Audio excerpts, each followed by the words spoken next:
చిన్న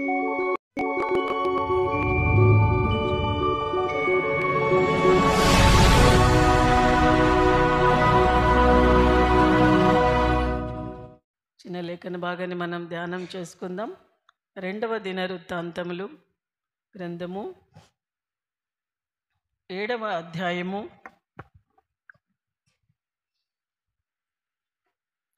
15వ వచనం నుంచి మనం ధ్యానం చేసుకుందాం.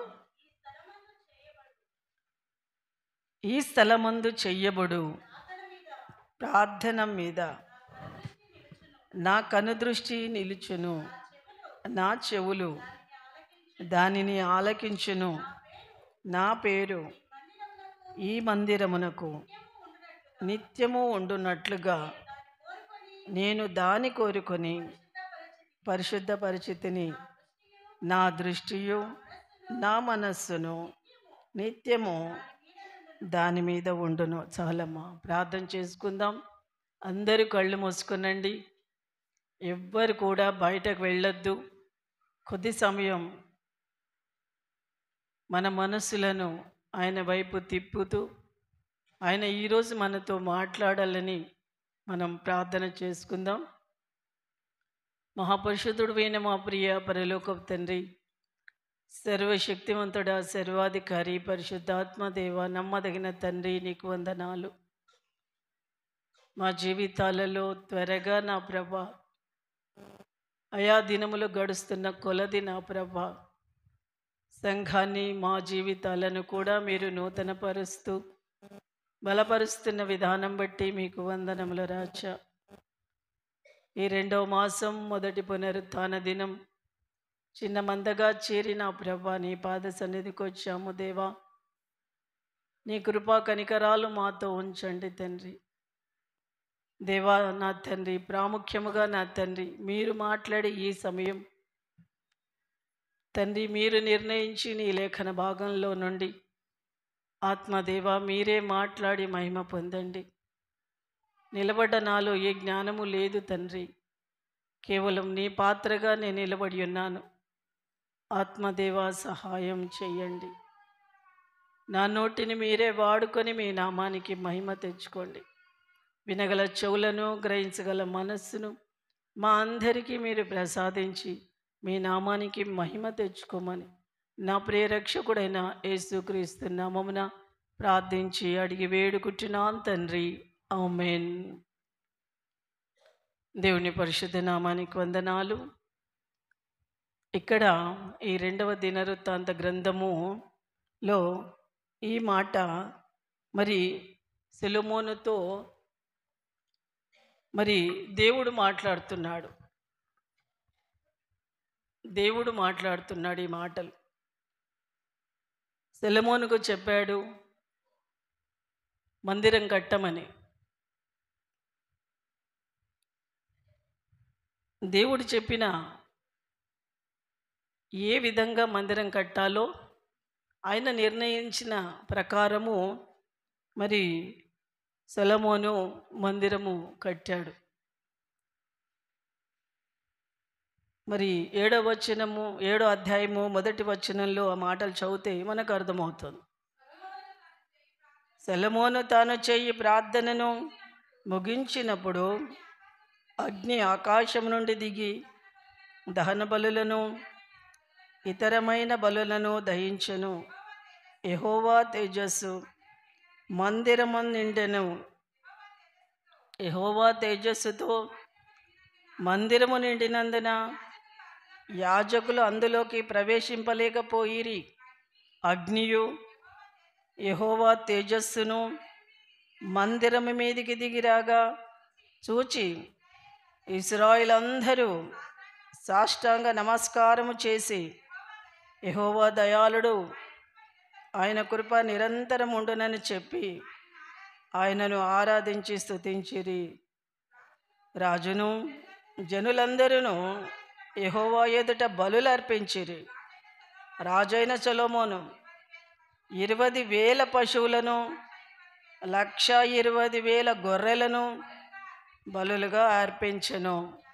యాజకులు తమ తమ సేవా ధర్మములో నిలుచుచుండగను లేవీయులు యెహోవా కృప నిరంతరము నిలుచుచున్నదని వారి చేత ఆయనను స్తుతించుటకై రాజైన దావీదు కల్పించిన యెహోవా గీతములు పాడుచు వాయిద్యములు వాయించుచు నిలుచుండగను యాజకులు వారికి ఎదురుగా నిలిచి బూరలు ఊదుచుండగా ఇశ్రాయేలందరూ నిలిచి ఉండగను రాజును జనులందరూ కూడి దేవుడి మందిరాన్ని ప్రతిష్ఠ చేశారు.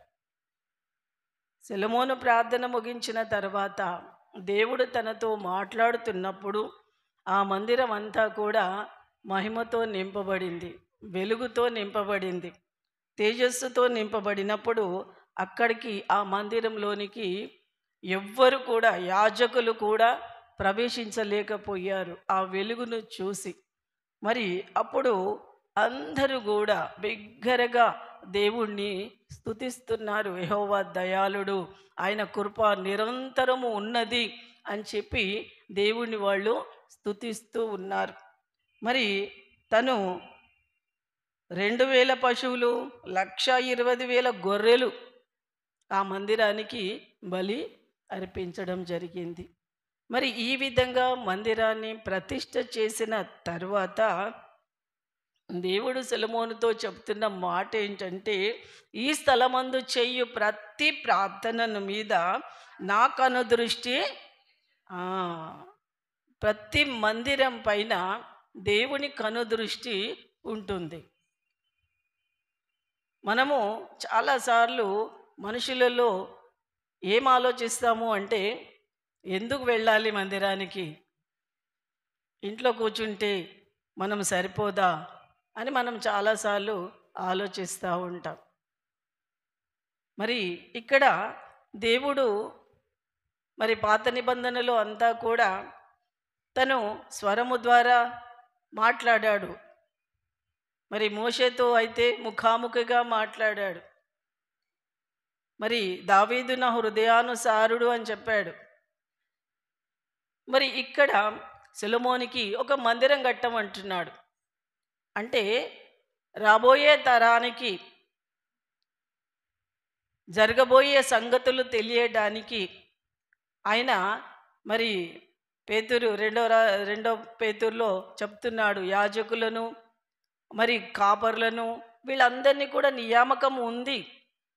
జరగబోయే కాలములో తన పరిశుద్ధమైన లేఖనములో ఉన్న ప్రతి ఒక్క మాట తన జనానికి తెలియచేయడానికి ఒక మందిరం అవసరం. కాబట్టి ఈ పరిశుద్ధమైన ఈ మందిరములో దేవుడి మహిమ నిలబడుతుంది. ప్రతి మందిరములో దేవుని మహిమ ఉంటుంది. ఆ మహిమను చూడ్డానికే జనాలు పరిగెత్తుకొని వస్తారు. ఆ మహిమని ఇక్కడ చూడాలి. ఆ మహిమను నువ్వు చూసిన రోజే నిజముగా నీ హృదయంలో దేవుడు కార్యము చేస్తాడు. ఎందుకంటే ఇక్కడ ఈ స్థలమందు చేయు ప్రార్థన మీద ఆయన కనుదృష్టి నిలిపాడు. అంటే ఈ స్థలం పైన తన కళ్ళు ఉంటాయి, మందిరం పైన కళ్ళు ఉంటాయి. ఇంకేమంటున్నాడు తను, నా చెవులు కూడా ఇక్కడ చేసే ప్రార్థనను వింటాయి. మందిరములో చేసే ప్రార్థన దేవుడు ఆలకిస్తాడు. చాలాసార్లు మనము ఇంట్లో చేసిన ప్రార్థనకు మందిరంలో చేసిన ప్రార్థనకి చాలా తేడా ఉంటుంది. గమనించిన వాళ్ళు గమనిస్తారు, అర్థమైన వాళ్ళకే అర్థమవుతుంది. అది చాలా తేడా ఉంటుంది. కాబట్టి ఇక్కడ తను ఇంకేమంటున్నా అంటే, నా దృష్టియు నా మనస్సు నిత్యము దాని మీద ఉంటుంది. దేవుడి మనస్సు కూడా మందిరం పైన ఉంటుంది, నిత్యము ఉంటుంది. ఒక్కరోజు ఒక్క క్షణం కాదు, నిత్యము దేవుడి మందిరం పైన తన మనస్సు ఉంటుంది. ఎందుకంటే నా మందిరము పరిశుద్ధ మందిరము, నా కనుదృష్టి దానిపైన నిలుపుదును, నా చెవులు మరి ఇక్కడ చేసే ప్రార్థన వైపు ఆలకించును. నా మనసు ఈ మందిరం పైన ఉంటుంది అని ప్రభు చెప్తున్నాడు. మరి ఒక మాట చూద్దాం. మరి ఆది కాండంలో ఒక మాట చూద్దాం. 28వ అధ్యాయంలో 15వ వచనం నుంచి మనం చూద్దాం. 14వ వచనం నుంచి చూద్దాం. నీ సంతానము భూమి మీద లెక్కకు ఇసుక రేణువుల వలె అగును. నీవు పడమటి తట్టైనను, తూర్పు తట్టును, ఉత్తరపు తట్టును, దక్షిణపు తట్టును వ్యాపించెదవు. భూమి యొక్క వంశములన్నీ నీ మూలముగాను నీ సంతానము మూలముగాను ఆశీర్వదించబడును. ఇదిగో నేను నీకు తోడయుండి నీవు వెళ్ళు ప్రతి స్థలమందు నిన్ను కాపాడుచు నీ దేశమునకు నిన్ను మరలా రప్పించెదను. నీతో చెప్పినది నెరవేర్చు వరకు నిన్ను విడవనని చెప్పగా యాకోబు నిద్ర తెలిసి నిశ్చయముగా యెహోవా ఈ స్థలమందు ఉన్నాడు, అది నాకు తెలియకపోయెను అనుకొని భయపడి, ఈ స్థలము ఎంతో భయంకరము, ఇది దేవుడి మందిరమే కానీ వేరొకటి కాదు, పరలోకపు గవిని ఇదే అనుకొనెను. తెల్లవారినప్పుడు యాకోబు లేచి తన తలగడగా చేసుకొనిన రాతిని తీసి దాని స్తంభముగా నిలిపి దాని కొన మీద నూనె పోసెను. మరియు ఆ స్థలమునకు బేతేలు అని పేరు పెట్టబడను. బేతేలు అనగా దేవుడి మందిరము. ఇక్కడ మరి యాకోబు ఎలాంటి వ్యక్తి? వాళ్ళ తండ్రిని మోసం చేసి ఆశీర్వాదాలు తీసుకొని వాళ్ళ మామ ఇంటికి వెళ్ళిపోతున్నాడు. అలాంటి పరిస్థితులలో రాత్రి అయిపోయింది. రాత్రి అయిపోయినప్పుడు హారాను అనే ప్రాంతంలో తను పడుకున్నాడు. పడుకుని నిద్రపోతున్నప్పుడు ఆయనకు ఒక కల పడుతుంది. ఏం కల? నిచ్చెన, ఆకాశంకు భూమికి ఒక నిచ్చెన కనపడుతుంది. ఆ నిచ్చెన మీద మరి దేవదూతలు ఎక్కుతున్నారు, దిగుతున్నారు, ఎక్కుతున్నారు, దిగుతున్నారు. అది చూస్తున్నాడు. తను చూస్తున్నప్పుడు తనకు దేవుడి స్వరం వినిపిస్తుంది. నీవు నలువైపులా విస్తరిస్తావు, నీ సంతానము విస్తరిస్తుంది, నీ ద్వారా వంశాలు వస్తాయి అని యాకోబుతో దేవుడు మాట్లాడుతుంటే భయపడి లేచాడు. లేచి ఏమంటున్నాడంటే, మరి ఈ స్థలము ఎలాంటిదంట? భయంకరమైనది, ఎంతో భయంకరము. అంటే దేవుడి మందిరమును లో మనము ఏ విధంగా ఉండాలంట? భయపడాలి. ఎందుకంటే ఈ స్థలము భయంకరమైన స్థలం. ఈ స్థలము చాలా భయంకరమైనది. దేవుడు అడిగిపెట్టిన ఈ స్థలము చాలా భయంకరమైనది అని తను తెలుసుకొని, ఇది మందిరమే కానీ వేరొకటి కాదు. అంటే ఆ భయంకరమైన స్థలం ఎక్కడుంటుంది అంటే దేవుడి మందిరమే ఆ స్థలం.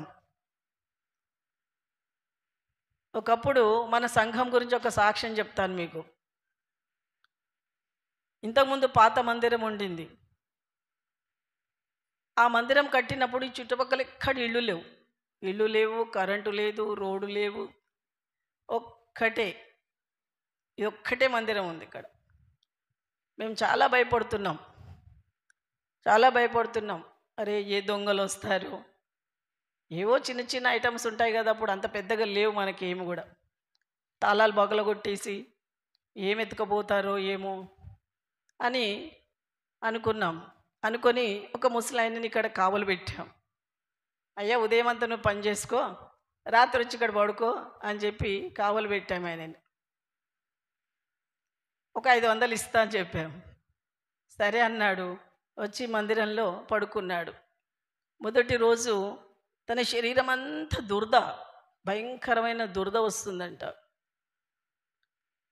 ఎందుకు వస్తుందో ఏమో అనుకున్నాడు. మళ్ళీ రెండవ రోజు వచ్చి పడుకున్నాడు. రెండో రోజు వచ్చి పడుకోగానే తనకి ఎవరో వచ్చి పట్టుమని చెంప పగలగొట్టాడు. చెంప మీద కొట్టాడు. కొట్టి ఇది నా మందిరం, వెళ్ళిపో అని గద్దించాడంట. గద్దించినప్పుడు భయపడి హింబడే తనకి ఏమైందంటే చలి జ్వరం వచ్చింది. చలి జ్వరం వచ్చేసి ఇంటికి వచ్చాడు. అమ్మ, అక్కడ దేవుడు ఉన్నాడు, నేను తాగి వెళ్ళి పడుకున్నాను. మాకు తాగుడు అలవాటు, రాత్రి అయిందంటే తాగి వెళ్ళి పడుకున్నాను నేను. మరి దేవుడు నన్ను కుట్టాడు, నేను మాత్రం వెళ్ళను అన్నాడు. నీ పైసలు కూడా నాకు వద్దు, నేను మాత్రం వెళ్ళను అని చెప్పినాడు. చెప్పినప్పుడు ఇంకేం చేస్తాం, వదిలేసాం. ఒకసారి డోర్లు పగలగొట్టారు దొంగలు 5 సార్లు. ఒక్కరోజు గారు 5 సార్లు డోర్లు పగలగొడతారు. ఇక్కడ ఒక గల్ల పెట్టి ఉంటుందిగా, అది ఇప్పుడు కనిపిస్తలేదు, ఆ గల్ల పెట్టే ఎత్తుకొని పోతాడు, ఆ బయట పడేస్తాడు. ఇంకా యాంప్లిఫైర్లు, మరి ఆ బాక్సులు అవన్నీ కూడా ఓపెన్ చేస్తారు. అన్నీ ఓపెన్ చేసి అన్ని కింద పెట్టేసి వెళ్ళిపోతారు. కానీ ఏ ఒక్క వస్తువు కూడా ఎవ్వడు కూడా తీసుకువెళ్ళలేదు. హల్లెలూయా. ఇక్కడ ఏం జరిగిందో మనకు తెలియదు. మా ఇల్లు 1 కిలోమీటర్ దూరం, ఇక్కడ ఏం జరుగుతుందో మనకు తెలియదు. కానీ ఏ ఒక్క వస్తువును కూడా 5 సార్లు ప్రయత్నం చేశారు. ఎత్తుకపోవాలంటే వాడు ఏదన్నా ఎత్తుకపోవచ్చు, 4 కుర్చీలు ఎత్తుకపోయినా అమ్ముకుంటాడు వాడు. కానీ ఏ ఒక్క వస్తువును కూడా వాడు తీసుకెళ్ళలేకపోయాడు. తర్వాత ఎంతకైనా మంచిది అని చెప్పి వెంబడి మనం పోలీస్ స్టేషన్కి రిపోర్ట్ ఇచ్చాం. వాళ్ళు కొన్ని రోజులు నైట్ తిరిగారు. ఎందుకు చెప్తున్నానంటే మందిరము అనేది చాలా భయంకరమైనది. అప్పుడు మాకు అర్థమైంది. మేం భయపడుతున్నాం, మందిరంలో ఉన్న సామాను పోతుందని మనం భయపడుతున్నాం. కానీ ఈ మందిరంలో ఉన్న దేవునికి ఎందుకు భయపడలేకపోతున్నాము అని అప్పుడు మాకు అర్థమవుతుంది. మందిరం కట్టాము, కానీ మందిరంలో ఉన్న దేవుడికి ఎందుకు భయపడలేకపోతున్నాము? దేవుడే కదా తన మందిరాన్ని తనే చూసుకుంటాడు అనుకున్నాం. అప్పుడు వదిలేస్తాం. ఎందుకంటే ఇక్కడ ఎంతోమంది స్వస్థత పొందారు, ఎంతో వందల మంది, మరి ఎంతోమంది దురాత్మలతో నింపబడి 2 నెలలు 3 నెలలు ఇక్కడ స్థలంలో ఉండి స్వస్థత పొందిన వాళ్ళు ఎంతోమంది ఉన్నారు. ఎందుకంటే దేవుడి మందిరము అనేది చాలా భయంకరమైనది. ఆయన ఖచ్చితంగా కొడతాడు. ఆ దెబ్బలు నేను కూడా తిన్నాను. చెప్పిన మాట వినకపోతే ఎవరినైనా కొడతాడు ఆయన. నన్నే కాదు, మిమ్మల్ని అందరినీ కూడా కొడతాడు, ఖచ్చితంగా కొడతాడు. ఎందుకంటే దేవుడి మందిరము అనేది చాలా భయంకరమైనది. ఇక్కడ యాకోబు గ్రహించాడు, ఇది మందిరములోనే ఉంటుంది కానీ వేరొకటి కాదు అని తను ఆ స్థలానికి బేతేలు అని పేరు పెట్టడం జరిగింది.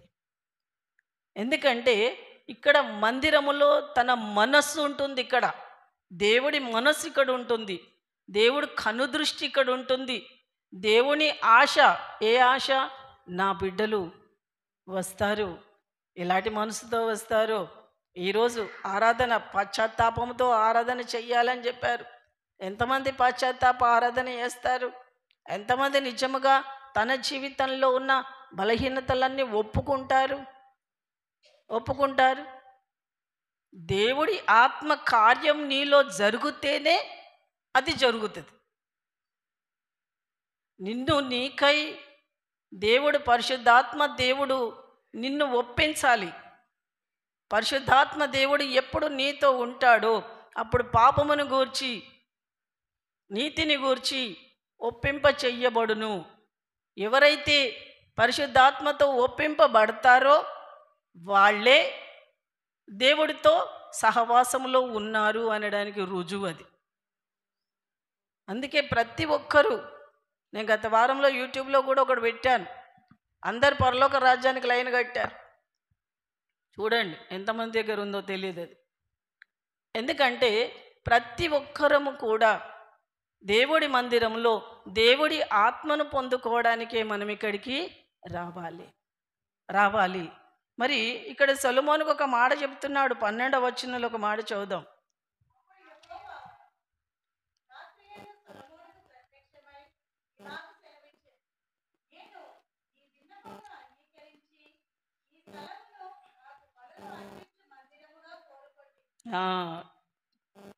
అప్పుడు యెహోవా రాత్రియందు సొలొమోనుకు ప్రత్యక్షమై ఇలాగు సెలవిచ్చెను, నేను నీ విన్నపాలు అంగీకరించి ఈ స్థలమందు నాకు బలులు అర్పించి మందిరముగా నేను కోరుకుంటున్నాను. ఏ బలి? విరిగి నలిగిన హృదయము ఆయనకి ఇష్టమైన బలి. ఆయనకు విరిగి నలిగిన హృదయం కావాలి, కఠిన హృదయం కాదు, బండలాంటి హృదయాలు కాదు, మారని హృదయాలు కాదు. ఆయనకు కావలసింది విరిగి నలిగిన హృదయం. ఈయన విరిగి నలిగిన హృదయముతో కృతజ్ఞత అర్పణములు కొన్ని లక్షలు అర్పించాడు. అక్కడ హృదయపూర్తిగా తను అర్పించాడు. ఇంకా ఏమంటున్నాడు? వాన కురియకుండా నేను ఆకాశమును ఒకవేళ మూసినప్పుడే గాని నా జనుల మీదికి దేశమును నాశనము చేయుటకు ఒకవేళ నేను మిడతలను పంపిస్తే కానీ నా జనుల మీదికి తెగులు ఎప్పుడైనా రప్పించితే కానీ, అంటే దేవుడేమంటున్నాడు? నా జనుల మీదికి ఒకవేళ వర్షం, నా కోపం వచ్చి వర్షం ఆపేస్తాను, ఒకవేళ మిడతలను పంపిస్తాను, పంటలన్నీ పాడు చేసి రాపోండి అనేసి, ఒకవేళ జనాలకు అందరికీ రోగము రావాలి అని చెప్పి నేను రోగాన్ని పంపించేస్తాను. అప్పుడు ఏం చేయాలట జనాలంతా? నా పేరు పెట్టబడిన నా జనులు తమ్మును తాము తగ్గించుకొని ప్రార్థన చేసి నన్ను వెతికి తమ చెడు మార్గములను విడిచిన ఎడల ఆకాశములో నుండి నేను వారి ప్రార్థనలను విని వారి పాపములను క్షమించి వారి దేశమును స్వస్థపరుస్తాను. అందుకే మందిరం కట్టించాను. జనులు ఇండ్లలో కూర్చొని మొరపెడతానికి కాదు నేను మందిరం కట్టించింది. నా జనులు వాళ్ళకు రోగం వచ్చినా, కరువు వచ్చినా, బాధలు వచ్చినా, శ్రమలు వచ్చినా, కన్నీరు వచ్చినా, నీకు ఎలాంటి పరిస్థితి వచ్చినా నా మందిరంకి వచ్చి నువ్వు ప్రార్థన చెయ్యాలి. నీవుగా తగ్గించుకొని వచ్చి నువ్వు ప్రార్థన చెయ్యాలి ఇక్కడ. అప్పుడే నీ ప్రార్థన నేను వింటాను.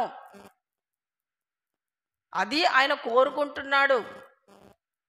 నా మందిరము సమస్త జనులకు ప్రార్థనా మందిరం. మందిరము అంటే ప్రార్థనా మందిరమే. ఆ మందిరములో ఎప్పుడు ప్రార్థనలు జరుగుతూ ఉండాలి. ప్రతి ఒక్కరికి ఎన్నో సమస్యలు ఉంటాయి. కదిలిస్తే కుప్పలుగా చెప్తాం మనం సమస్యలు. కానీ దేవుడి సన్నిధికి వచ్చి ఎంతమంది నేను ఒక్కదానిగా వచ్చి కొద్దిసేపు దేవుడితో కూర్చుంటాను, ఒక్కడిగా వచ్చి కొద్దిసేపు దేవుడితో ప్రశాంతంగా గడుపుతాను అని ఎంతమంది అనుకుంటాం? చాలా తక్కువ. కానీ మాకైతే దేవుడు ఒక మంచి అవకాశాన్ని ఇచ్చాడు. నాకు బాధ కలిగిన, వేదన వచ్చినా ఇక్కడికి వచ్చి అక్కడ కూర్చొని ఎంతోసేపు తనతో గడిపి హ్యాపీగా మళ్ళీ ఇంటికి వెళ్ళిపోయే ఒక అవకాశం మంచిగా ఇచ్చాడు. ఈ అవకాశం చాలామందికి ఉంది. కానీ దాని మందిరం యొక్క విలువ అర్థం చేసుకోవట్లేదు. మన సొంతంగానే బాధలను తీసేసుకుందాం అనుకుంటాం, సొంతంగానే కష్టాలను తీసేసుకుందాం అనుకుంటాం, సొంతంగానే మనకున్న పరిస్థితులన్నీ మనమే తీసేసుకుందాం అనుకుంటాం. టైం దొరికితే దేవుడి దగ్గర ప్రార్థన చేస్తాం, కానీ మనం మాత్రం సొంత ప్రయత్నాలు చేస్తూనే ఉంటాం. కానీ అలా కాదు. దేవుడు ఏమంటున్నాడు, నేను ఒకవేళ వర్షం పంపించలేదనుకో, ఒకవేళ మిడతలేదన్నా పంపించి పంటలు పాడు చేశాననుకో, ఒకవేళ దేశం మీదకి ఏదైనా తెచ్చాననుకో, జనులు ఏం చేయాలంట? అందరు నా దగ్గరికి రావాలి. ఆయన కోరిక చూడండి, దేవుడి యొక్క కోరిక, నా బిడ్డలందరూ నా దగ్గరికే రావాలి.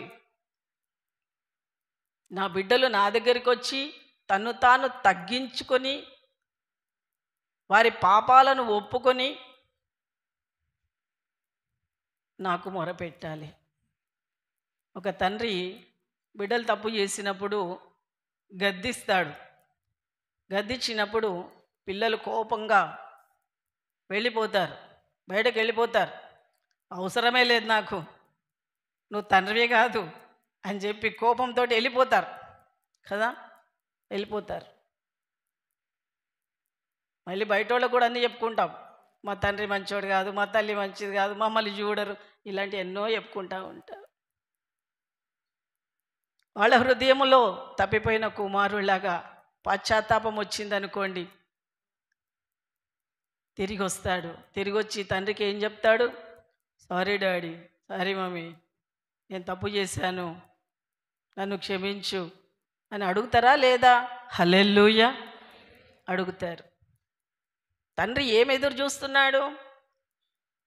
నా కుమారుడు తన తప్పు తెలుసుకొని నా దగ్గరికి వచ్చినప్పుడు వాడు ఏది అడిగినా నేస్తా. నేను ఫస్ట్ బైక్ అడిగినా కదా, నువ్వు కొనియలేదు, అందుకే నా కోపం వచ్చింది, వెళ్ళిపోయాను ఇంట్లో నుండి. వాడు తప్పు తెలుసుకొని ఇంటికి వచ్చాడు. తండ్రి ఏమంటాడు? ఇప్పుడు నీలో పశ్చాత్తాపం వచ్చింది కదా, ఇప్పుడు నువ్వు క్షమాపణ కోరావు కదా, ఖచ్చితంగా నీకు బైక్ కొనిస్తా. హల్లెలూయా. అంతే, అదే జరుగుతుంది. దేవుడు కూడా ఏమంటున్నాడంటే, నా ప్రజలు తన్ను తాను తగ్గించుకొని నా సన్నిధికి రావాలి. బాధలు పడడం ఆయనకి ఇష్టం లేదు, తన ప్రజలు బాధపడడం ఇష్టం లేదు. ఆ బాధలన్నీ తెచ్చి నా దగ్గర పెట్టాలి మీరు. ఎందుకు?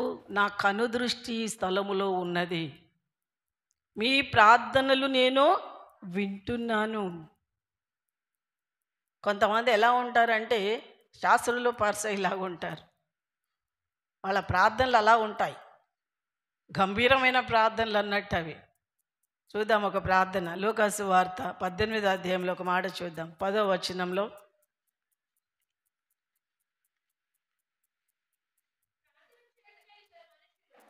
ప్రార్థన చేయుటకై ఇద్దరు మనుషులు దేవాలయంలోనికి వెళ్ళిరి. వారిలో ఒకడు పరిసయ్యుడు, ఒకరు సుంకరి. పరిసయ్యుడు నిలబడి, దేవా, నేను చోర్లను, అన్యాయస్తులను, వ్యభిచారుల వలె కాక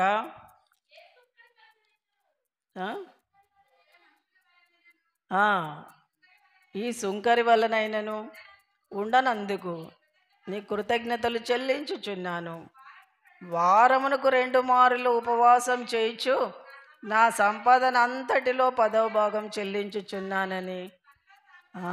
కొంతమంది ప్రార్థన ఇట్లుంటుంది, ఏమని? నేను ఏ తప్పు చేస్తలేను, అంత ఎదుటోళ్ళే తప్పులు చేస్తారు, నేను చాలా మంచోడిని, నేను చాలా మంచిదాన్ని, నా అంత మంచోళ్ళు ఎవరు లేడు అని తన్ను తాను హెచ్చించుకుంటూ ఉంటారు. తన్ను తాను హెచ్చించుకుంటూ ఉంటారు.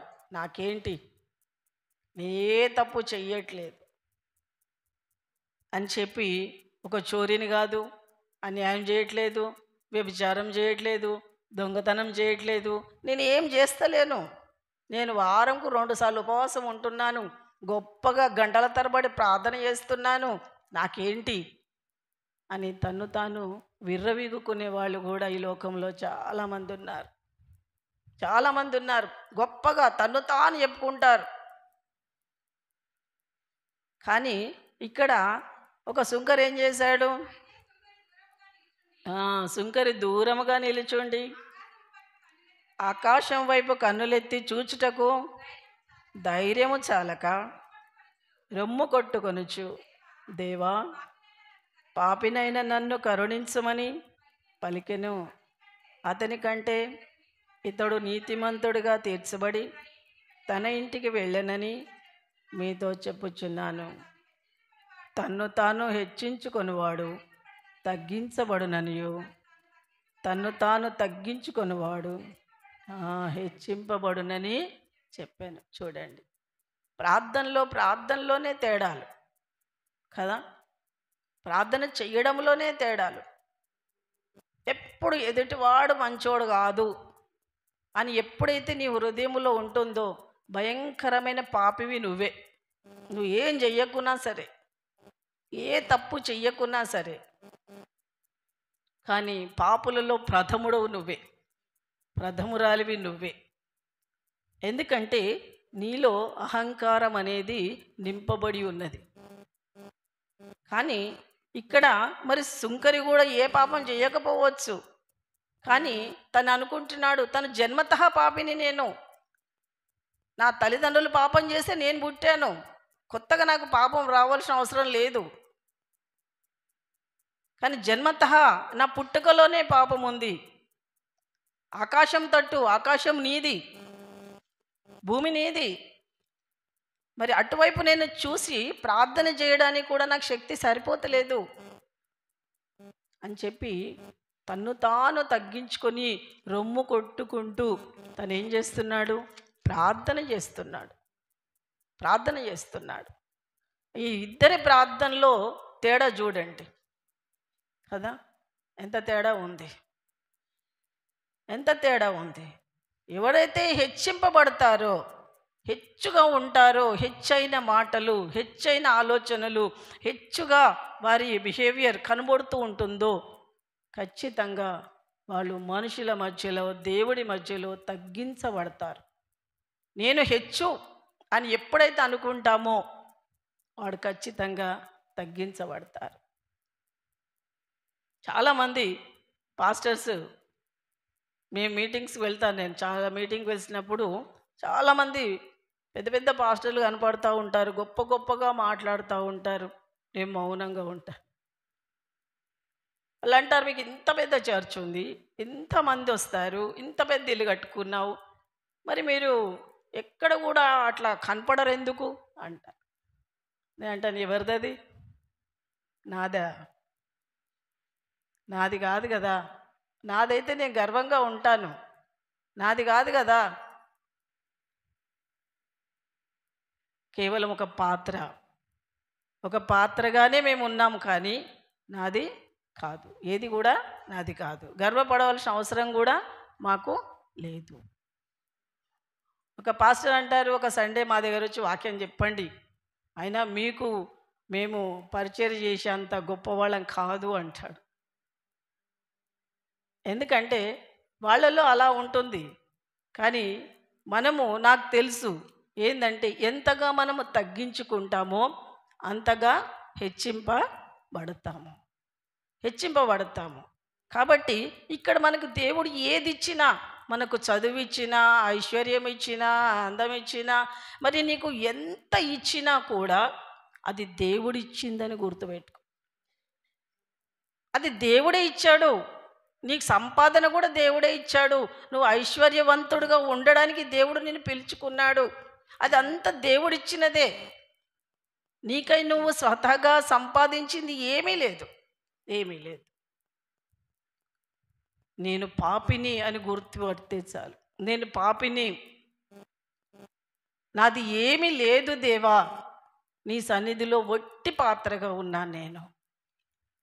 ప్రతి ఆదివారం దేవుడి సన్నిధిలో నీకు వచ్చేప్పుడు నిన్ను నీవు తగ్గించుకొని దేవుడి సన్నిధికి వచ్చి, దేవా గత వారమంతా నువ్వు నాతో ఉన్నావు, నేను ఎక్కడికి వెళ్ళినా ఉన్నావు, మంచికి వెళ్ళినా ఉన్నావు, చెడుకు వెళ్ళినా ఉన్నావు, ఏం మాట్లాడినా ఉన్నావు, ఏం తలంచినా ఉన్నావు, ఎక్కడైనా నువ్వు ఉన్నావు నాతో. కానీ ఇప్పుడు నేను నీ దగ్గరికి వచ్చాను, నాలో ఏమైనా దోషాలు నీకు కనపడుతున్నాయా? నేను తల ఎత్తలేకపోతున్నాను. దేవుడి ప్రేరేపణ, తలెత్తితే సిలువ కనిపిస్తుంది కదా మనకి. నేను తల ఎత్తలేకపోతున్నాను నీ సన్నిధిలో అని దేవుడి మందిరానికి వచ్చినప్పుడు ముందుగా నువ్వు ప్రార్థన చేసుకోవాలి. నీకు నచ్చిన టైంకి వచ్చి మొత్తం ఇంట్లో అన్ని పనులు చేసుకొని బాగా బెర్రగా తినేసి నిమ్మలంగా వచ్చి గుర్రు పెడతారు. ఇక్కడ వచ్చి చూడండి ఎంతవరకు కరెక్ట్ అది. నువ్వు వస్తే ఎంత, రాకుంటే ఎంత. మందిరానికి వస్తే కరెక్ట్గా ఉండు, రాకపోతే రాకు, ఇంట్లో పడుకోవచ్చు మంచిగా చక్కగా. ఎందుకంటే దేవుడి మందిరం అనేది భయంకరము. భయపడు నువ్వు దేవుడికి. మరి ఈ మందిరంలో నిన్ను నీవు తగ్గించుకొని వచ్చి ప్రార్థన చేయి. నీకు వచ్చిన ఎన్నో సమస్యలు ఉన్నాయి, నీకు ఎన్నో బాధలు ఉన్నాయి, ఎన్నో ఇరుకులు ఉంది, ఎంతో కన్నీరు ఉంది నీ లోపల, ఎంతో వేదన ఉంది. అవన్నీ ఎందుకు మూసి పెడతావు? అవన్నీ దేవుని దగ్గర ఓపెన్ కావాలి. నీ ప్రతి పరిస్థితి దేవుడి దగ్గర ఓపెన్ కావాలి. దేవుడి దగ్గర వచ్చి మూసిపెట్టి పరిసయ్యులాగా గొప్పగా ప్రార్థన చేస్తే ప్రార్థన దేవుడు వినడు. హిజ్కియాకు మరణకరమైన రోగం కలిగినప్పుడు దేవుని తట్టు తిరిగి కన్నీళ్లు గార్చాడు ఆయన. నేను ఎట్లా ఉన్నా నీ సన్నిధిలో ఒక్కసారి జ్ఞాపకం చేసుకో. నేను యథార్థంగా ఉన్నానా, ఎలాంటి పరిస్థితుల్లో నేనున్నానో నన్ను జ్ఞాపకం చేసుకో దేవా అని ప్రార్థన చేసినప్పుడు మరి హిజ్కియా దేవుడి సన్నిధిలో యథార్థంగా ఉన్నాడు, నమ్మకంగా ఉన్నాడు, అన్ని విషయాలు ఉన్నాడు గనక తనకు 15 సంవత్సరాలు ఆయుష్ను దేవుడు పొడిగించాడు. హల్లెలూయా. అడుగుతున్నాడు, దేవా నీ సన్నిధిలో నేను ఎలా ఉన్నానో నన్ను జ్ఞాపకం చేసుకో అని మనము సుంకరిలాగా ప్రార్థన చేయాలి. కానీ నాకేంటి, నేను బాగున్నాను అని విర్రవీగుతూ దేవుడి మందిరానికి రావద్దు. నీ విర్రవీగేదంతా లోకములో చూపెట్టు, నీ గొప్పతనం అంతా లోపల బయటకు చూపించుకో. మందిరంలో కాదు, మందిరములో నిన్ను నీవు తగ్గించుకో. ఎందుకంటే ఇక్కడ అన్ని ఇచ్చిన దేవుడు ఇక్కడ ఉన్నాడు, నీకు ఇచ్చిన దేవుడే ఇక్కడ ఉన్నాడు.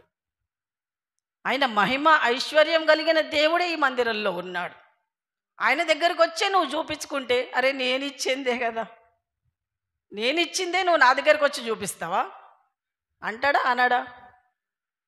అంటాడు. నిన్ను ఎంతో బీదదానికి ఉంటే నేను గొప్పదానిగా చేస్తే నువ్వు నా దగ్గరకు వచ్చి గొప్పగా చూపిస్తున్నావు అనుకో, ఏమంటాడు ఆయన? నేను ఇచ్చిందే కదా, నేనిచ్చిందే, నువ్వు నా దగ్గరకు వచ్చి నువ్వు చూపెట్టుకోవాల్సిన అవసరం లేదు. నేనిచ్చింది బయట వాళ్ళకు చూపెట్టు. నా దేవుడు నన్ను ఎంత గొప్పగా ఆశీర్వదించాడు అని చెప్పి నువ్వు బయట వాళ్ళకు చూపెట్టు. బయట సాక్షిగా నువ్వు కనపడు. అంతేగాని నువ్వు నా దగ్గర చూపెట్టకు. నా దగ్గర నువ్వు ఏం చూపెట్టవలసిన అవసరం లేదు. ఎందుకంటే సర్వం ఎరిగిన సర్వాధికారి అయిన, హృదయ రహస్యాలు ఎరిగిన దేవుడు అయినా. కాబట్టి మనము చాలా భయపడాలి, ఆయన సన్నిధికి భయపడాలి. ఎందుకంటే అది భయంకరమైన సన్నిధి. ఈ సన్నిధిలో భయపడకపోతే నువ్వు ఎక్కడా భయపడవు. ఆయన కొట్టే దెబ్బకు శబ్దం ఉండదు. మొన్న ఎక్కడ కొట్టాడు? అమెరికాలో ఎట్లా కొట్టాడు? ఏందది? లాస్ ఏంజిలా కొట్టిపడేసి కదా. ఈరోజు శ్రీమంతులు, రేపు రోడింపులయ్యారు. అంతే. అది ఆ కొట్టే దెబ్బకు శబ్దం ఉండదు. దేవుడు కొట్టే దెబ్బకు శబ్దం ఉండదు. అయిపోయినాక షాక్ అవుతారు అందరు. ఇలా జరుగుతుందని అనుకోలే అంటారు. కాబట్టి దేవుడి సన్నిధిలో భయపడడం మనం నేర్చుకోవాలి. మనం దేవుడి మందిరానికి వచ్చినప్పుడు తగ్గించుకోవడం నేర్చుకోవాలి. మనం ఎవరిని చూడడానికి రావట్లేదు, ఆయనను చూడడానికి వచ్చాం. ఆయన మాట వినడానికి వచ్చాం. ఆయన మన బ్రతుకులు మారుస్తాడు. ఆయన మన జీవితాలు మారుస్తాడు. మన ఆలోచనలు మారుస్తాడు. తప్పిపోతున్న మనని మారుస్తాడు. మనకు తెలియదు, మనకు మార్గం తెలియదు, మనకు నచ్చినట్టుగా వెళ్ళిపోతూ ఉంటాం. కానీ దేవుడు మాట్లాడుతున్నప్పుడు నీ జీవితం మారుతుంది, నీ బ్రతుకు మారుతుంది, నీ ఆలోచన మారుతుంది. దేవుడి సన్నిధిలో ఆ గొప్పతనం ఉన్నది. ఆ వెలుగుతో ఈ స్థలం నింపబడి ఉంది. నా మందిరం ప్రార్థనా మందిరం. భయపడు, ఎందుకంటే నా జనులు తను తాను తగ్గించుకొని నా సన్నిధికి వచ్చి నాకు ప్రార్థన చెయ్యాలి. అది ఆయన కోరిక.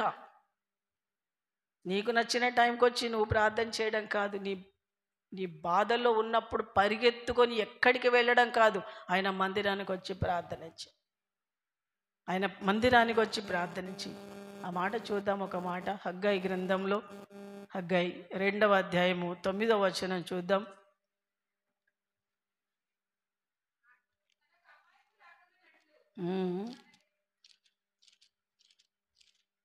హగ్గయి గ్రంథము 2వ అధ్యాయము 9వ. ఈ కడవరి మందిరము యొక్క మహిమ మునిపటి మందిరము యొక్క మహిమను మించునని సైన్యములకు అధిపతియగు యెహోవా సెలవిచ్చుచున్నాడు. ఈ స్థలమందు నేను సమాధానము నిలుపు అనుగ్రహించెదను.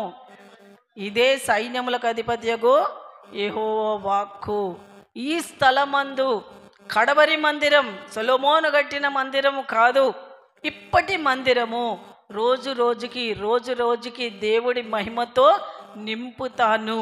మరి ఈ మందిరమందు చెయ్యబడు ప్రార్థనలు, ఈ స్థలము ఎలాంటిది అంటే సమాధానము అనుగ్రహించేది. హల్లెలూయా. ఏమంటున్నాడు? ఈ స్థలమందు నేను సమాధానము నిలుపు అనుగ్రహించేదను.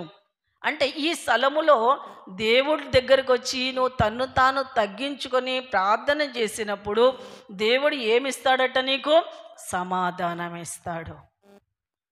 ఈ మందిరములో దొరికేది సమాధానం. లోకంలో ఎక్కడ సమాధానం లేదు, కుటుంబాలలో సమాధానం లేదు, ఎవరి మధ్య ఎవరికి సమాధానం లేదు.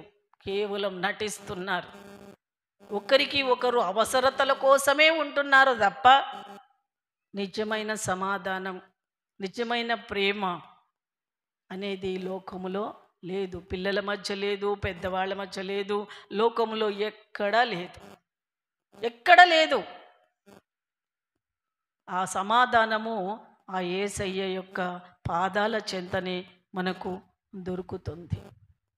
కాబట్టి తన్ను తాను తగ్గించుకొని తనకు కలిగిన శ్రమలలో నన్ను వెతుకుతూ నా సన్నిధికి వచ్చి ప్రార్థన చేసిన వారికి నేను సమాధానము ఇస్తాను. ఆ సొలొమోను కట్టించిన మందిరము కంటే, కడవరి మందిరము కంటే ఇప్పుడున్న మందిరాల నేను మహిమతో నింపుతాను.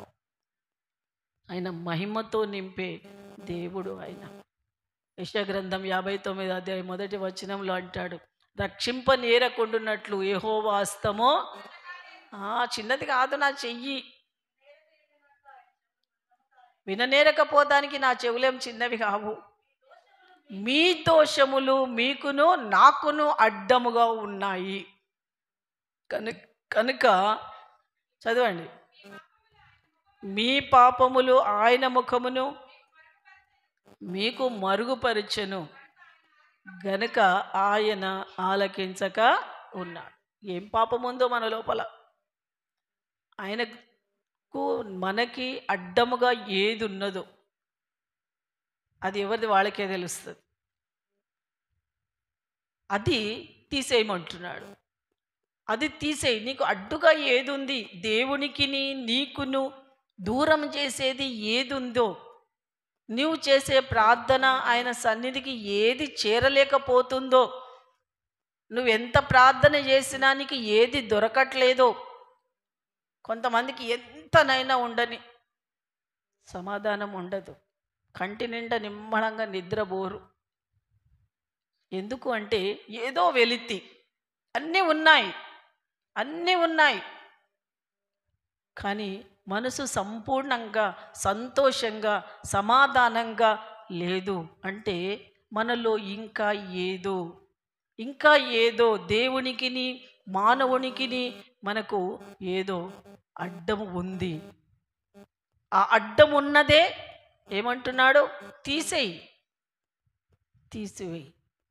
అది తీసివేయాలంటే ఆయన మందిరములో వచ్చి ప్రార్థన చెయ్యి. అనేక సార్లు హన్నా మందిరానికి వచ్చింది. ప్రతి ఏటా వచ్చి బలులు అర్పిస్తారు ఫ్యామిలీతో వచ్చి యెరూషలేముకి వచ్చి. ఆ ఒక్క రోజే తన హృదయములో ఏమైందో తెలీదు. హృదయం పగిలింది ఆమెది, పాశ్చాత్తాప పడ్డది, కన్నీరు గారుస్తుంది. ఏలి ప్రవక్త వచ్చి తను అంటున్నాడు, మత్తురాలువా, మధ్యాహ్నమే తాగొచ్చి పడుకున్నావా ఇక్కడ అంటున్నాడు. అంటే ఆమె ప్రార్థనలో ఎలా ఉందంట, ఆ స్థలములో ఆ పరిసరాలలో ఏం జరుగుతుందో ఆమెకి తెలియట్లేదు. అంటే దేవుడిలో అంత లీనమైపోయి ప్రార్థన చేస్తుంది.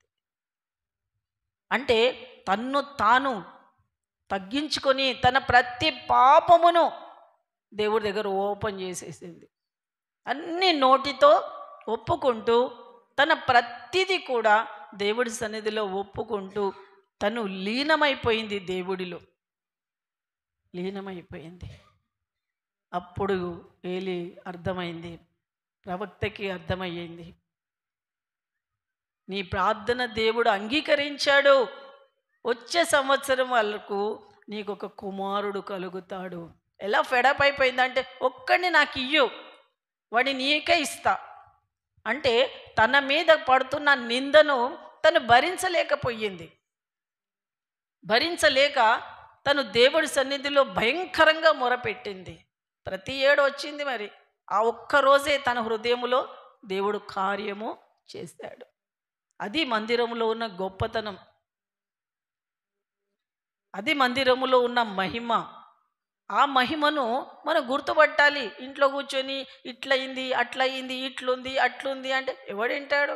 అందరికీ ఉన్నాయి. నాకొక రకమైన శ్రమ, నీకొక రకమైన శ్రమ. సన్యాసి రాసుకుంటే బూడిదే మిగులుతుంది కదా. సన్యాసి చెప్పకుండా మధ్యలో ఏం మిగులుతుంది? బూడిదే మిగులుతుంది, ఏమీ ఉండదు. నీ బాధ నాకు, నా బాధ నీకు, అయిపోయింది స్టోరీ. అదే అన్ని బాధలు వినే దేవుడి దగ్గరికి వచ్చి నీ బాధ విన్నవించుకున్నప్పుడు దేవుడు అంటున్నాడు, నీకు సమాధానం ఇస్తాను. నిన్ను నీవు తగ్గించుకొని నీవు నా సన్నిధికి వచ్చినప్పుడు నీకు సమాధానము ఇస్తాను, నీ హృదయానికి నెమ్మదిని ఇస్తాను. అది దేవుడు మనకు చెప్తున్నాడు.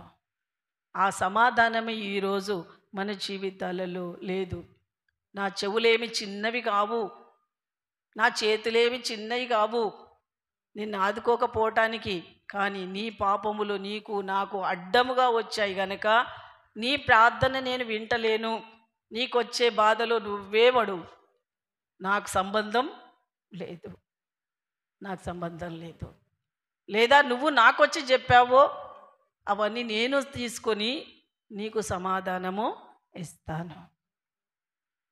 ఈరోజు మనము ఎలా ఉన్నాము, మన పరిస్థితి ఎలా ఉంది? దేవుడే ఓపెన్గా మాట్లాడుతున్నప్పుడు మనం కూడా దేవుడి సన్నిధిలో ఓపెన్ అయిపోవాలి. అయినప్పుడే ఆ కార్యము అనేది మన జీవితాలలో ఒక అద్భుతం. మరియా మార్తాకు చెప్తాడు, నువ్వు నమ్మితే దేవుని మహిమను చూస్తావు. ఏదైతే నీ గృహములో చూడలేకపోతున్నాను అనుకుంటున్నావో ఆ మహిమను చూడాలి అంటే ముందు నీలో నమ్మకం పెంచుకోవాలి. నమ్మకం పెంచుకుంటేనే ఆ గొప్ప కార్యం నీ కుటుంబంలో, నీ జీవితంలో జరుగుతుంది. దేవుడు అద్భుతాలు చేసేవాడే ఆయన, ఆశ్చర్య కార్యాలు చేసేవాడే ఆయన. సమస్తము సృష్టించిన ఆ దేవుడికి మరుగైనదంటూ ఏదీ లేదు. కానీ నీవు దేవుడి సన్నిధిలో ఒప్పుకోవాలి అని చెప్తున్నాడు. నీకు నాకు అడ్డముగా ఉంది గనక నీ ప్రార్థన నేను వినలేకపోతున్నాను, నిన్ను నేను ఆశీర్వదించలేకపోతున్నాను అంటున్నాడు. మరి ఇంకొక మాట కూడా చూద్దాం. ఎజ్రా గ్రంథము 399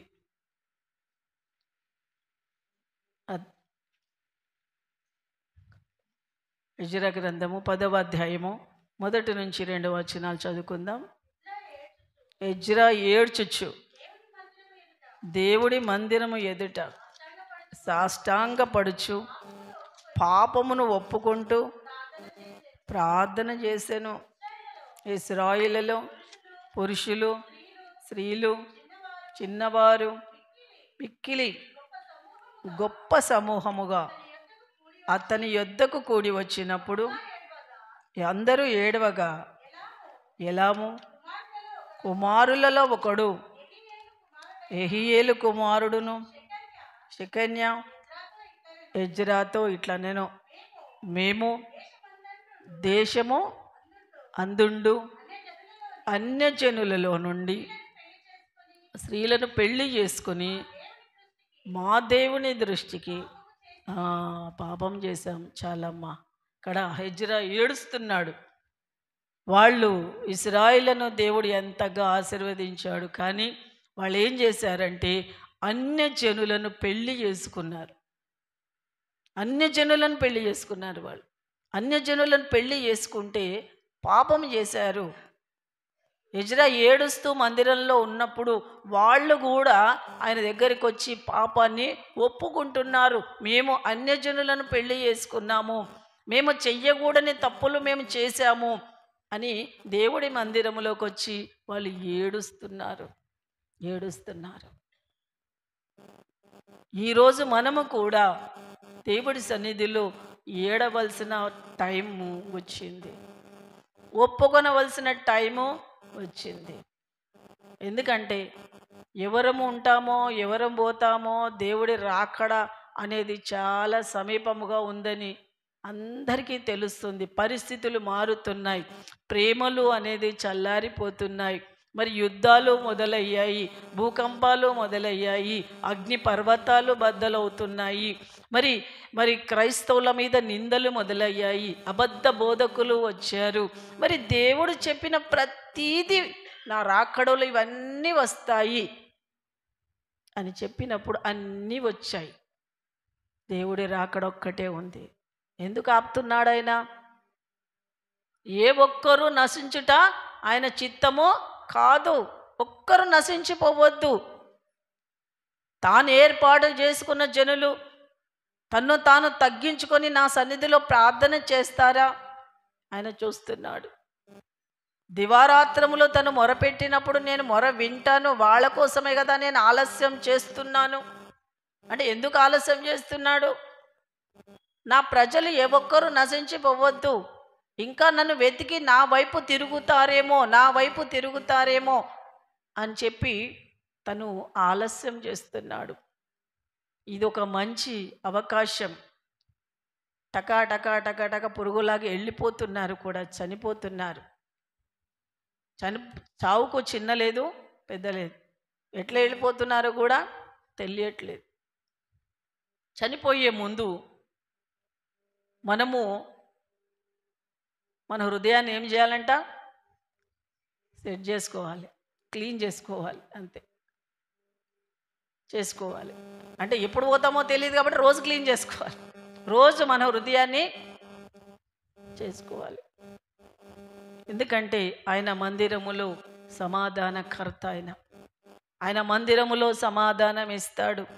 ఆయన మందిరములో పరిశుద్ధత ఉంది. ఆ స్థలంపై దేవుడి ఆత్మ నిలిచి ఉంటుంది. కనుక మందిరం యొక్క గొప్పతనం అనేది మనకు అందరికీ తెలిసి ఉండాలి. నీకు ఏ సమస్య వచ్చినా, నేను ఒకప్పుడు చిన్నప్పుడు నేను దేవుడు అంటే మాకు తెలియదు, కానీ మా ఇంటి దగ్గర ఒక శివాలయం ఉంది. మా అమ్మోళ్ళు కొట్టినా, మా అమ్మ వాళ్ళు తిట్టినా, సార్ తిట్టినా, స్కూల్లో ఎవరు తిట్టినా వెళ్ళి గుడిలోకి వెళ్ళిపోయి ఆ శివలింగాన్ని గట్టిగా పట్టుకొని ఏడుస్తుంటే నేను, సార్ నన్ను వాళ్ళు కొట్టిండు, దెబ్బలు బాగా కొట్టిండు అని చెప్పి, నువ్వు కొట్టు, తెలియదు మరి అప్పుడు, నువ్వు కొట్టు అని ఆ దేవుడికి చెప్పేది. ఎందుకంటే ఆ మందిరములో అప్పుడు నాకు ఆ ప్రత్యేకత. ప్రతి విషయంలో అమ్మ తిట్టినా వచ్చి మందిరంలో కూర్చునేది. అమ్మ అనుకునేది, అరే ఎక్కడికో వెళ్ళిపోతుంది, ఎక్కడ పోదా, గుడిలో కూర్చుంటే దానికి గుడి పిచ్చి ఎక్కువ, ఆ శివుని పిచ్చి ఎక్కువ ఆమెకి అని అనేది. ఎందుకంటే మందిరంలో ఉన్న ప్రశాంతత, మందిరంలో ఉన్న ఆశీర్వాదం, మందిరంలో ఉన్న సమాధానం ఎక్కడా దొరకదు. నువ్వు ఫోన్లు చూడు, చక్కటి భోజనం చెయ్యి, ఎంతో సుఖంగా ఉండు, అది ఎన్నైనా చెయ్యి. కానీ దేవుడి మందిరములో ఉన్న ఆ మహిమను నువ్వు తెలుసుకున్నప్పుడు ఖచ్చితంగా నీ కుటుంబము ఆశీర్వదించబడుతుంది, ఆశీర్వదించబడుతుంది. కానీ దేవుడి సన్నిధికి వచ్చినప్పుడు తన్ను తాను తగ్గించుకొని దేవుడి సన్నిధిలో నువ్వు ప్రార్థన చేసి నువ్వు దేవుడి సన్నిధిలో నీ పాపములు ఒప్పుకున్నప్పుడు ఆయన నమ్మదగిన దేవుడు. ఆయన నమ్మదగిన దేవుడు. యేసు రక్తము ప్రతి పాపము నుండి పవిత్ర పరుస్తుంది. నీవు ఒప్పుకున్నప్పుడు ఆయన రక్తము నిన్ను పవిత్ర పరుస్తుంది. నీకు నూతన ఆలోచన చేత, నూతన ఆశీర్వాదం చేత, నూతన మనసు చేత, నీ నూతన ఆశీర్వాదం చేత నీవు కొత్తగా దేవుడిలో మూలకెత్తుతావు. దేవుడు అదే చూస్తున్నాడు. దానికోసమే మందిరాలు అనేది నిర్మాణం చేశాడు. ఈరోజు మందిరాన్ని నిర్లక్ష్యం చేస్తే దేవుడు మనను నిర్లక్ష్యం చేస్తాడు. మందిరాన్ని పాడు చేస్తే మనను పాడు చేస్తాడు. కాబట్టి మనము తగ్గించుకొని ఆయన సన్నిధిలో మనము మొరపెట్టుకుందాం. మరి ఇంటికి వెళ్ళినాక మీరు అందరు చదవాలి ఒక మాట. ఏమంటే యోహాను సువార్త 16వ అధ్యాయము 22 నుంచి 25 వరకు అందరు చదువుకోండి ఇంటికి వెళ్ళి. వచ్చే వారం నాకు చెప్పాలి. దేవునికి వందనాలు. మన ప్రార్థన సుంకరి వలె మన ప్రార్థన ఉండాలి. తన్ను తాను తగ్గించుకున్నవాడు హెచ్చింపబడతాడు. ఈరోజు మనలో ఏ గర్వంతో విర్రవీగుతున్నాం, ఏ అహంకారంతో మనం ఉంటున్నాం, ఏ అతిశయంతో ఉంటున్నాం, ఏ మాటకారితనముతో ఉంటున్నాం, ఎలాంటి పరిస్థితులలో మనం ఉంటున్నాం, ఏ కోపముతో ఉంటున్నాం, ఏ తాపముతో ఉంటున్నాం, ఎలాంటి పరిస్థితులతో మనము దేవుడి సన్నిధికి వస్తున్నాం, ఏ ఆలోచనతో దేవుడి సన్నిధికి మనం వస్తున్నాం. హృదయ రహస్యాలు ఎరిగిన దేవుడు ఆయన అంటున్నాడు, మొరపెట్టు. దావీదు ప్రార్థన చేస్తున్నాడు, దేవా నేను ప్రార్థన చేస్తున్నా, కన్నీళ్లు పరుపు తేలిపోతుంది అంటున్నాడు. అంతగా కన్నీరు కారుస్తున్నాడు తన పాపము కోసం. తన హృదయం పగిలిన హృదయముతో తను ప్రార్థన చేస్తున్నాడు. ఎజ్రా దగ్గరికి వచ్చి జనులు ప్రార్థన చేస్తున్నారు, ఏడుస్తున్నారు. మేము అన్యజనులను పెళ్ళిళ్ళు చేసుకున్నాము, మా తప్పైపోయింది, దేవుడి దృష్టిలో మేము పాపం చేశాము అని ఏడుస్తున్నారు. ఒక్కొక్కరు ఒక్కొక్క రకమైన బాధలతో, ఒక్కొక్కరు ఒక్కొక్క రకమైన బంధాలతో కట్టివేసి ఉన్నారు. దేవుడి సన్నిధిలో ఆ బంధాలను దేవుడు విడగొట్టాలని, ఈ మందిరములో దేవుడి మహిమ ఉన్నదని మనము గుర్తెరిగి ప్రార్థన చేసుకుందాం. మనము తగ్గించుకొని ఆయన రక్తంలో, ఆయన శరీరంలో ఉన్న ఆ గొప్ప శక్తిని మనమందరం పొందుకుందాం. చిన్న ప్రార్థన చేసుకుందాం. మహాపరిశుద్ధుడు అయిన తండ్రి, నమ్మదగిన దేవుడా, నీకు వందనాలు. సొలొమోను ద్వారా నా ప్రభువా నీవు కట్టించిన మందిరములో ఎలాంటి ఆశతో మీరున్నారు, మరి కడవరి మందిరాలు కూడా అలాగే నీ మహిమతో సమాధానముతో నింపుతానన్న దేవుడా, ఈ మహాదేవుని ఆలయము కూడా నీ మహిమతో నింపి ఎన్నో అద్భుతాలు ఈ స్థలములో నువ్వు చేసిన దేవుడా, నీకు స్తోత్రం. భయంకరమైన కరోనా సమయంలో కూడా నీ దర్శనము ద్వారా ప్రతి ఒక్క బిడ్డను నువ్వు కాపాడుకున్నావు తండ్రి, నీకు స్తోత్రం. ఎన్నో అద్భుతాలు ఈ మందిరంలో నువ్వు చేశావు దేవా, నీకు స్తోత్రం. తండ్రి, నీ స్థలము ఎంతో భయంకరము అని యాకోబు గుర్తెరిగాడు తండ్రి. మేము కూడా నీ సన్నిధికి భయపడే వారిగా మా హృదయాలను బలపరచండి. ఎక్కడ పొరపాట్లు చేసినా, ఎక్కడ తప్పులు చేసినా అయ్యా నా తండ్రి క్షమించి ఈరోజు నా తండ్రి ప్రతి ఒక్క బిడ్డ హృదయం నూతనపరచండి తండ్రి. సుంకరి వలె ప్రార్థన చేయుటకు మాకు నేర్పించండి అయ్యా నా తండ్రి. నీ ఆత్మతో మీరు మాకు ఆశీర్వదించిన కొలది మమ్మల్ని మేము తగ్గించుకుని నిన్ను మహిమపరిచేవారిగా దీవించండి. అన్నావలే మా హృదయాలను తండ్రి ఓపెన్ చేసి నా ప్రభువా నీ సన్నిధిలో ఒప్పుకొని మీ ద్వారా ఆశీర్వదింపబడే బిడ్డలుగా మమ్మల్ని దీవించండి. హిజ్కియా వలె కన్నీళ్లు కారుస్తూ మా తండ్రి మా హృదయాలను మీ సన్నిధిలో మేము నా తండ్రి ఒప్పుకునే విధంగా కృప చూపించండి. ఎలా బ్రతికామో దేవా చూడు, అని చెప్పేవారిగా మా హృదయాలను స్థిరపరచండి తండ్రి.